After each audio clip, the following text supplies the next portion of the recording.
كلام لن يفهمه إلا العقلاء.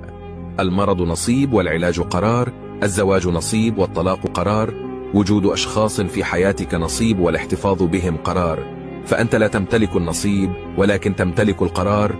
عيوب الجسم يغطيها متران من القماش، وعيوب الفكر يكشفها أول نقاش. ليست الأمراض في الأجسام فقط بل في الأخلاق أيضا.